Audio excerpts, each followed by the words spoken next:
I'm going to share with you a story that I've never shared before. So there's a little fear there. It's a very personal story. But I believe that I had to shed what I was planning because I was supposed to close with this story with you at this divine appointed day. I get asked a lot, how did you get to Arizona?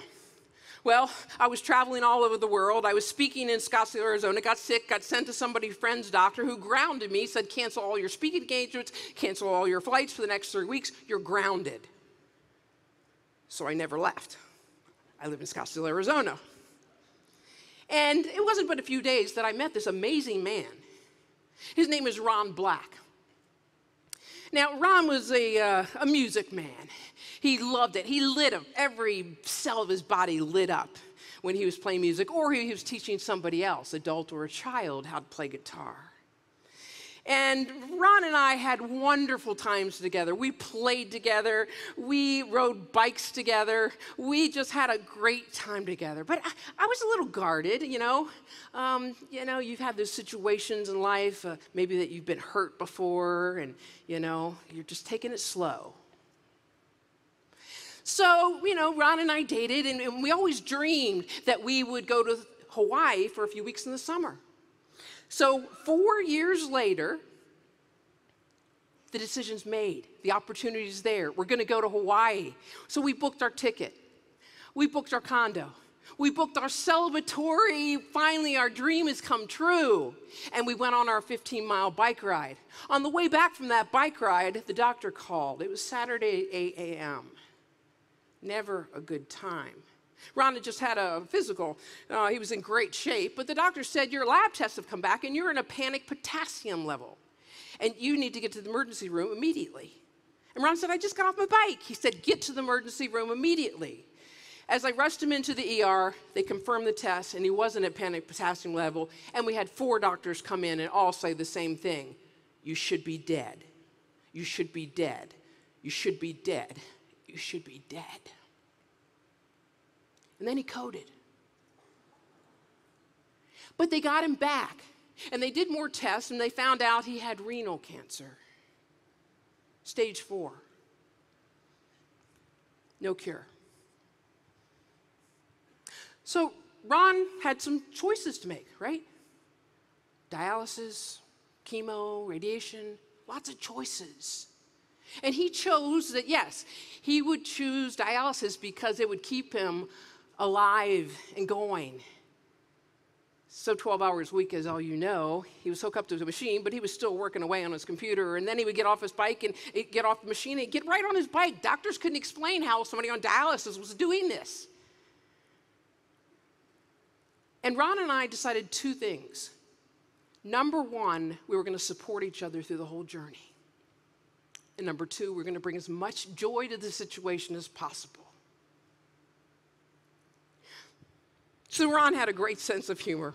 I mean, he was in and out of the hospital, fluid on the lungs, infections, and every time we pulled up to the emergency room, he would go, my alma mater! Had us all laughing.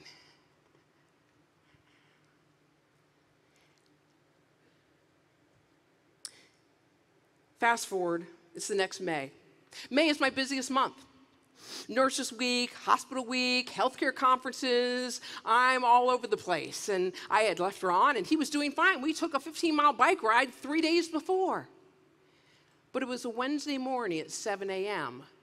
that his dialysis nurse said, Ron isn't here. He's never late. She says, I've got to go track him down. And she went well above her job description, and sure, she started calling his home, and then his cell phone, and then his daughter, and finally she got me in Miami at a hotel, and I was getting ready to go on and speak, and we got the police in, and the police got him to Mayo Clinic, and he was alive, although the cancer had hit the brain, and he had a stroke, and he had been on the floor, bathroom floor, for 2 days. So I got rushed back to Scottsdale as quick as I could and met with the oncologist. And the oncologist showed me the brain scan, and it was like the final gunshot wound to the head. I knew then that I had to do the hardest thing that I would ever have to do, and that is sign the papers to cut off dialysis and let Ron die. But all of a sudden, some of Ron's friends started coming in, and they said, Ron, can we be there for your last dialysis treatment? Mayo ICU, can we bring our guitars and banjos? And I'm like, he said, I'm paralyzed on my left side, but my right arm, I'm going to be hooked up to the machine, but I think I can still play an air guitar. And I'm like, all right. So, another miracle. Just days ago, I found a 15-second clip of Ron's last dialysis treatment in Mayo ICU, and he's playing his air guitar. Can you run it, guys? There was water there.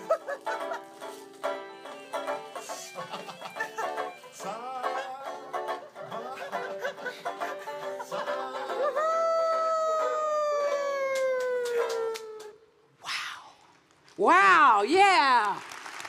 Wow. Unbelievable. Who celebrates like that, your last dialysis treatment? So after they had their jamming session, he was transferred to a hospice facility. And when he got there, I said, Ron, do you have any requests? And he says, yes, I would like an interactive funeral. I said, what? I want to be alive at my funeral. Okay. Whatever. And within 24 hours, we had a live funeral. There was standing room only at the community room at the hospice center. We had people on conference calls all over the world. We had people on Skype who were dialing in and sending cards and messages to be read at the funeral. Ron and I got him up in a wheelchair, and he had us laughing 1 minute and crying the next. He said, Kathy, I'm going to be traveling with you now, speaking. I'll just be outside the plane. What? So when he took Ron back to his hospice room, I said, sweetheart, how are you doing this? How are you dying so well? I mean, I've got my graduate degree is in death and dying. Teach me. He said, you die well by living well today.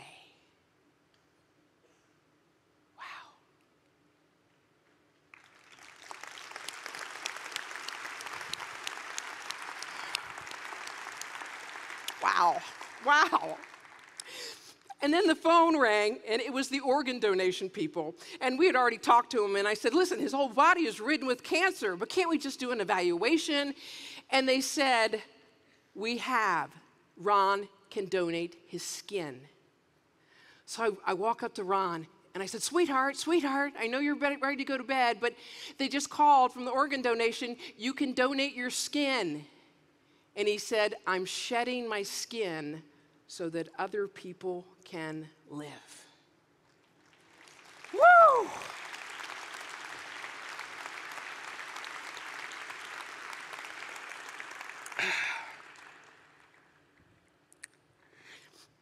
I went home that night to bed, and I think I realized for the first time how much this man loved me and how much I loved him to the depths of my soul. So I woke up the next morning, I looked in the mirror, and I said, you're getting married today. He's like, what? Get your parents' rings out of the jewelry box and get on your bike and pedal 3 blocks to the hospice. So I'm pedaling away, and all of a sudden I'm thinking, we've never talked about the M word. That means I'm going to have to ask him. My throat started getting a little dry and stomach started churning, and I'm like, what if he says no? I mean, what if a dying man tells you no? I mean, that'll be 10 more years of therapy. But I knocked on the door and I said, sweetheart, I have a question for you. Will you marry me? He said, yes. Yes. So then there was a knock on the door. It was the hospital's chaplain. He said, can I help you? And I said, well, matter of fact, do you marry people? He said, yeah, I got the book in my car. I'll be right back. And then he came back and he performed the ceremony. right by the bedside. And then he said, will you tell Lizzie to go get that bottle of water from our first date 5 years ago? And I said, you kept a bottle of water from our first date? He said, yeah. And I said, well, I guess there are some things you shouldn't shed. He said, I want to toast our wedding. And so we toasted with the water. And I said, Ron, this has been an amazing 5 years.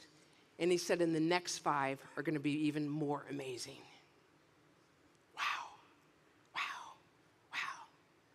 So, when the minister back at Mayo ICU got there, Reverend Mirage, they had become big buddies, and he walked in the room back at Mayo ICU, and the first thing, he looks up to Reverend Mirage, and he says, Reverend Mirage, I've got some bad news for you.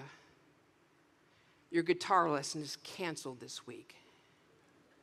And then he said, does Jesus have a band? Because I want to be the lead guitarist, and I'm thinking I better start rehearsing because auditions are coming pretty soon. And just over and over again, this man died like I've never seen anybody. I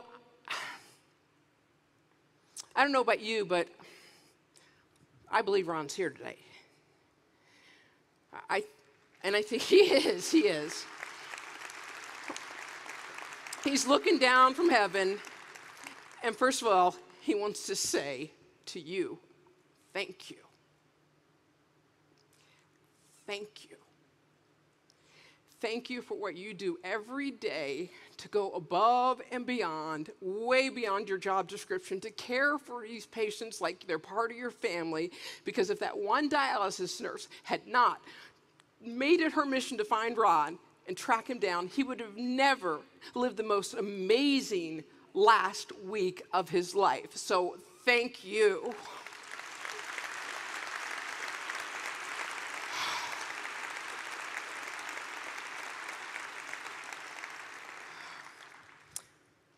And Ron also wanted to say,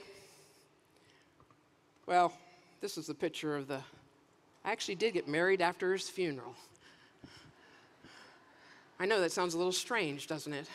He was alive, though. He really was alive. Yes.